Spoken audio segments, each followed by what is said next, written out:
न तातो न माता न बंधुर न दाता न पुत्रो न पुत्री न भृत्यो न भरता न जाया न विद्या न वित्तिर ममैव गतिस्त्वम त्वमेका भवानी।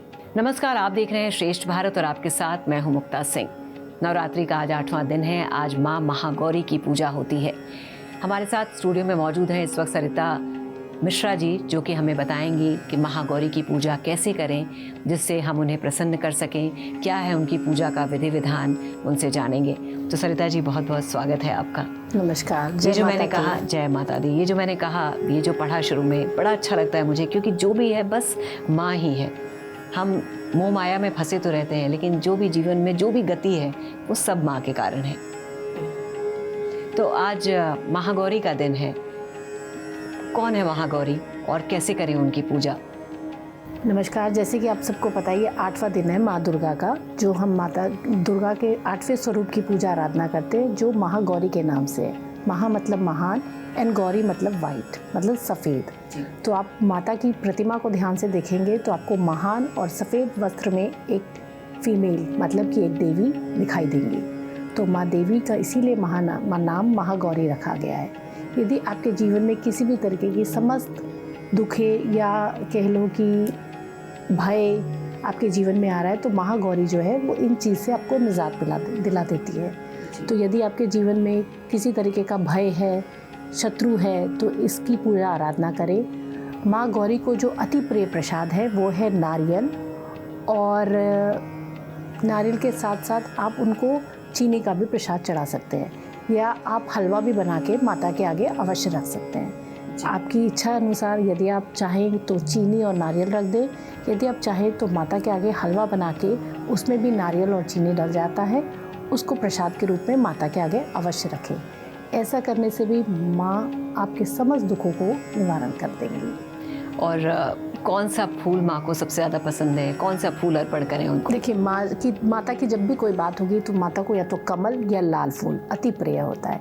तो माँ गौरी के आगे अगर आप कमल रखेंगे तो वो अति प्रिय है, उससे आपकी समस्त दुख अवश्य निवारण हो जाएंगे। तो आज 8वां दिन है सरिता जी, कोई ख़ास तरीका पूजा पाठ करने का, क्योंकि अब नवरात्रि ख़त्म होने की कगार पर है, तो सभी लोग चाहते हैं कि हम अपना मतलब बेस्ट दे सकें माता को, जो भी हम बेस्ट पॉसिबल है वो कर सकें। तो क्या कोई ख़ास तरीका पूजा पाठ का जो हम कर सकें आज के दिन?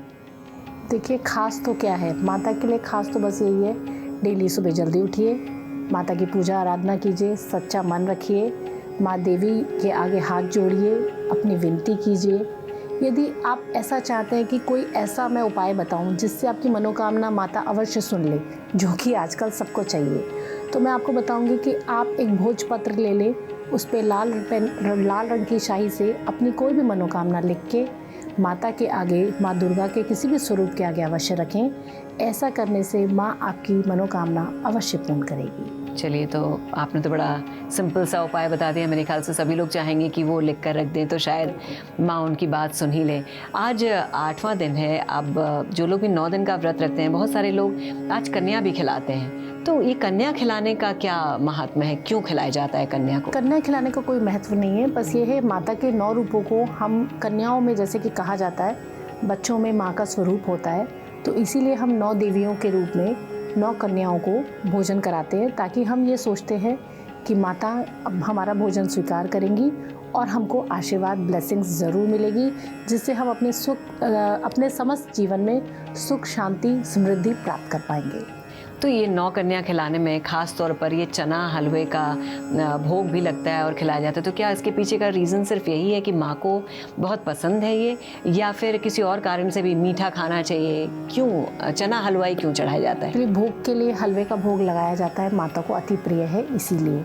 इसके अलावा चना और हलवा और पूड़ी, जो कि आप सब सुनते होंगे कि माता के नवरात्रों में जब भी कन्या को भोजन कराया जाता है, पूड़ी, हलवा और चने का ही वो कहते हैं ना, माँ मुरादे पूरी कर दे, हलवा बांटूंगी।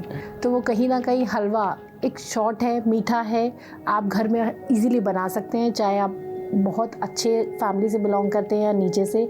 हलवा एक छोटी सी चीज़ है जो आप घर में बना सकते हैं, किसी के लिए माता को मुश्किल प्रसाद के रूप में बिल्कुल चढ़ा सकते हैं और उसको बांट भी सकते हैं। ऐसा करने से आपके समस्त दुख अवश्य हट जाएंगे। इसीलिए बस माता को हलवे और चने का प्रसाद अवश्य लगाया जाता है। इसलिए कहा जाता है कि माँ की नज़र में हर बच्चा उनका एक जैसा ही है, चाहे वो बड़ा हो, छोटा हो, बहुत अमीर हो, गरीब हो। और शायद माँ ने ये प्रसाद भी इसीलिए रखा है कि हर आदमी, हलवा बनाने में किसी को भी दिक्कत नहीं है और ये माँ का सबसे फेवरेट भी है, तो बनाने में भी अच्छा लगता है। तो सरिता जी, जो लोग 9 दिन का व्रत रखते हैं, तो आपके हिसाब से उनको 9 दिन का व्रत कब तोड़ना चाहिए? क्या कन्या खिलाने के बाद हम तोड़ सकते हैं या फिर वो भी कुछ मुहूर्त होता है उसके हिसाब से ही हमको तोड़ना चाहिए? देखिए, व्रत खोलने का कोई भी मुहूर्त नहीं होता।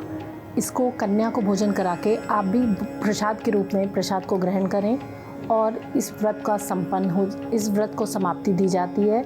उसके बाद आप आपको जो भी खाना है, जो भी काम करने अपने कार्य करें। माता का बस यही है, 9 रूपों को भोग कराएं और उसके बाद अपने दिनचर्या में जैसे बहुत सारे चलें। लोग कहते हैं कि अगर आपने 9 दिन का व्रत रखा है तो आप अष्टमी में मत तोड़िए, आप 9वीं के दिन तोड़िए। बहुत सारे लोग 10वीं के दिन तोड़ते हैं, तो ये अलग अलग लोगों की अलग अलग मान्यता है या? हाँ, मान्यता होती है। कोई अष्टमी के दिन पूरा कर लेता है, कोई 9वीं के दिन पूरा करता है। कई घरों में 10वीं के दिन भी किया जाता है, कई घरों में सप्तमी में भी, आप सुनेंगे कि कई घरों में सप्तमी में भी किया जाता है। तो ये डिपेंड करता है आपके पूर्वज पीछे से चला आ रहा है कि किसी के यहाँ सप्तमी की जाती है, किसी के यहाँ अष्टमी की जाती है। अच्छा, बहुत सारे लोग 9 दिन का व्रत नहीं रखते हैं, तो मैंने देखा है कई बार, या पहला आखिरी भी नहीं तो लास्ट में 2 दिन रख लेते हैं। वो जोड़े से रखा जाता है। माता का कोई भी व्रत जोड़े से रखा जाता है, तो कोई लोग लास्ट के 2 कर लेते हैं, कोई पहला और आखिरी कर लेता है। इसका कुछ रीज़न नहीं है।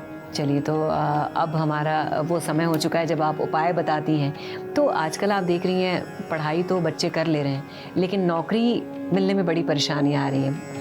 बहुत सारे लोगों की लग जाती है, लेकिन ऐसे बहुत से बच्चे हैं जो परेशान हैं, नौकरी नहीं मिल रही है। तो क्या उसके लिए कोई आप उपाय बता सकती हैं जिससे कि हम इस मुश्किल से निकल पाएँ? देखिए, रोज़गार आजकल बहुत बड़ी समस्या है।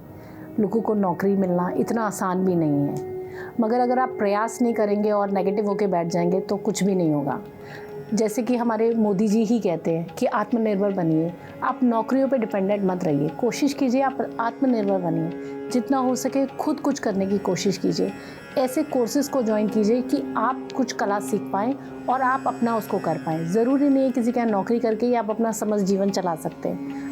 नहीं, तो वो करने के लिए भी तो पहली बात तो आदमी वो हौसला बनाए रखे। तो कैसे, क्या कोई ऐसा तरीका है? जैसे आपने हर बार छोटी छोटी चीज़ें बताई हैं कि जिससे हम मतलब वो हौसला भी बनाए रखने के लिए तो कुछ उपाय बता सकती हैं? हाँ, मैं ज़रूर बताऊंगी आपको। हौसला बनाए रखने के लिए तो आपको मंगल का जो ग्रह है उसको अपने स्ट्रॉन्ग करना पड़ेगा। आपको हनुमान मंदिर जाना पड़ेगा। हनुमान मंदिर जाके वहाँ पे आप प्रसाद डोनेट कीजिए। ऐसा करने से आपका मंगल स्ट्रॉन्ग होगा, तो आपका पराक्रम भाव बढ़ जाएगा, आप में कुछ सहन शक्ति आ जाएगी, बढ़ जाएगी। आप कुछ करने की ठान पाएंगे और कुछ कर पाएंगे। उसी के बाद जीवन में कुछ कर पाते हैं जब हम पहले उस चीज़ के लिए ठान लेते हैं। हर काम को करने से पहले उस काम के लिए सोचना बहुत ज़रूरी है। सोचने के साथ फिर आपको उस पर एक्शन करना ज़रूरी है। एक्शन करने के लिए मंगल भाव आपका बढ़ेगा, जिससे आप किसी भी काम को सोच पाएंगे और कर पाएंगे। फिर उसके बाद आप नौकरी की तलाश अवश्य करें। आप इंटरव्यू देते रहें। जहाँ भी आपको लगता है कि आपको इंटरव्यू देना आपके लिए सही रहेगा, वहाँ आप जाइए, अपना इंटरव्यू दीजिए और भगवान गणेश को आप अवश्य भोग लगाएं। 4 लड्डू ले लें बेसन के और गणेश जी के आगे रखें। गणेश जी के आगे रखने से आपकी जॉब अवश्य लगेगी। ऐसी पूरी मनोकामना के साथ आप गणेश जी को 4 लड्डू का भोग लगाएं। ऐसा करने से आपकी समस्त दुख हट जाएंगे और आपके जीवन में नौकरी, व्यापार, जो भी आप चाहते हैं वो ज़रूर शुरू होगा। चलिए, तो ये छोटा सा उपाय करने से हौसला भी बना रहेगा और आपको सफलता भी मिलेगी। तो बहुत बहुत शुक्रिया आज के लिए सरिता जी। तो आज के लिए बस इतना ही। जय माता दी। श्रेष्ठ उत्तराखंड पर खबरों से जुड़े रहने के लिए चैनल को सब्सक्राइब और लाइक करें, बेल आइकन दबाएं और देखते रहें श्रेष्ठ उत्तराखंड।